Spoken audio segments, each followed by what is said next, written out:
The Word of God is alive and powerful, sharper than any two-edged sword, piercing even to the dividing asunder of the soul and the spirit, and of the joints and the marrow, and is a critic of the thoughts and intents of the heart. All Scripture is God-breathed and is profitable for doctrine, for reproof, for correction, for instruction in righteousness, that the man of God might be mature, thoroughly furnished unto all good works. The entrance of thy words giveth light, it giveth understanding to the simple. Every word of God is pure, he is a shield unto them that put their trust in him. Welcome once again to our daily doctrinal Bible study through the Balbido Evangelistic Ministry.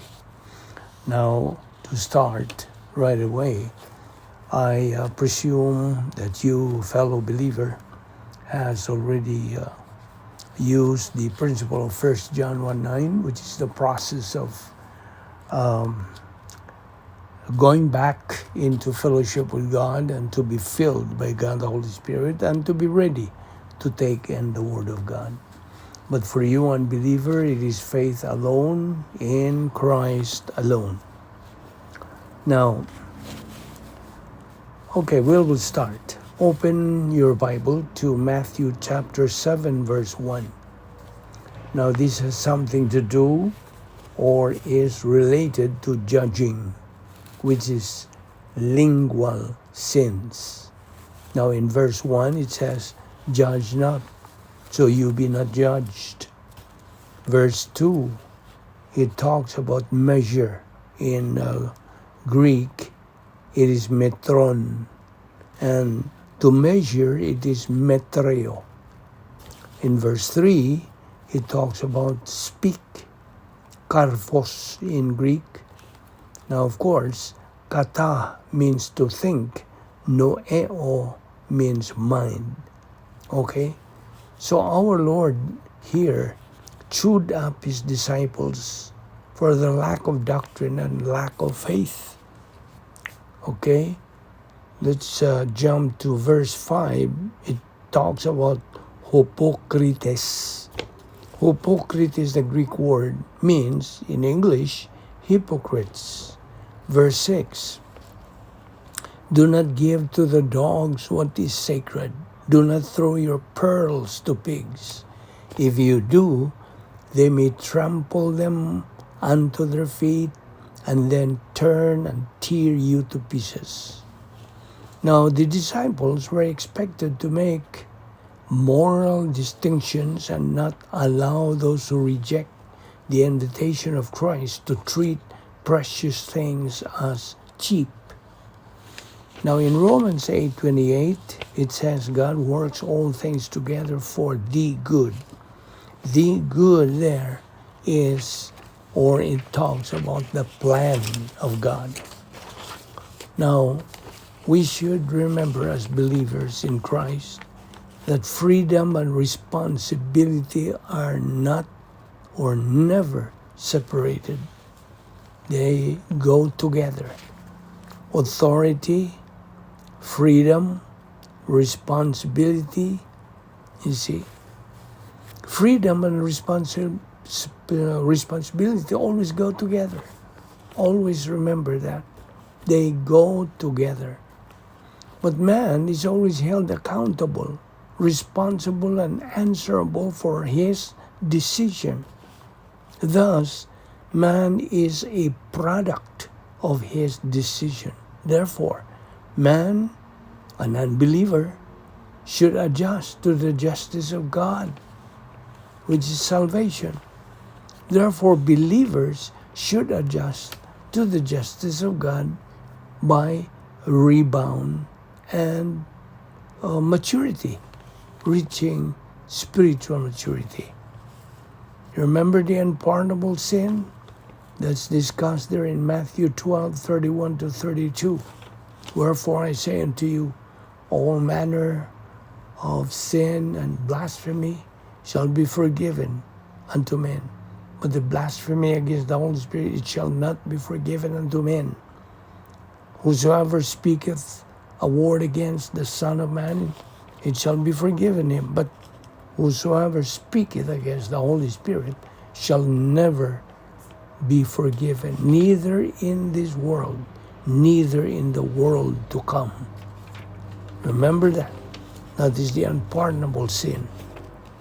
Now, talking about believers who are negative in their attitude towards Bible doctrine are actually saying, don't bother me with doctrine. I'm too busy worrying, and I am too busy being miserable.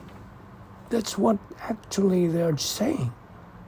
And listen, believers without doctrine are very confused people. Now, what do you call a person who is able to understand? You explain to him the truth. Now, you had been vividly and clearly explaining to him about the truth, so he can understand the truth well, but still refuses to understand the truth. That's, of course, we call this person stupid, because he eventually is saying, don't confuse me with the truth, you see? But for you, positive believer, there is a future hope for you. Elpis in Greek, tikwa in Hebrew, anticipated grace blessings, and your hope will not be cut off. Remember that we are living in the time of lawlessness. 2 Timothy 3:1, this know also, that in the last days perilous times shall come. Woe to you, hypocrites! You are like whitewashed tombs, beautiful outside, but inside you are full of dead man's bones. That's in Matthew chapter 28, verse 27.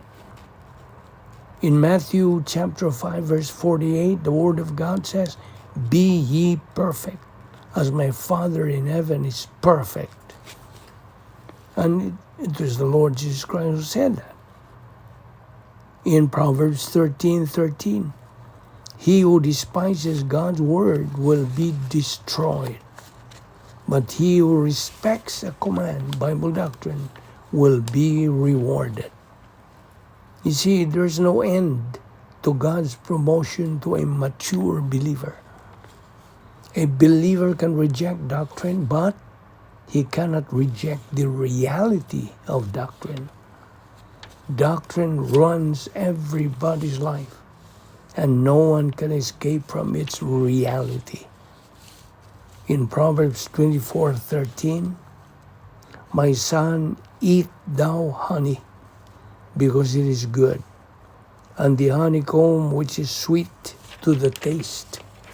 Verse 3, eat honey, my son, for it is good. Honey from the comb is sweet to your taste. Verse 14, know also that wisdom, kakma, is sweet to your soul. If you find it, matcha, divine viewpoint thinking, there is a future what?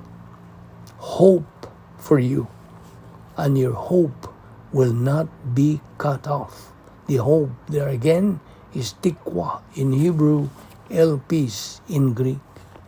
Elpis, hope, is anticipated grace blessings.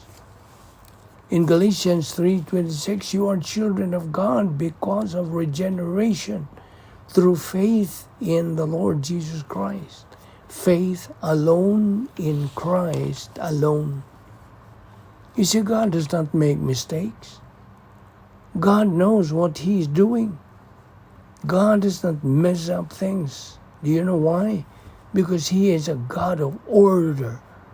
He is a perfectly organized person. God's word does not lie, because the author, the Holy Spirit, is perfect. God's plan is perfect, because God is perfect.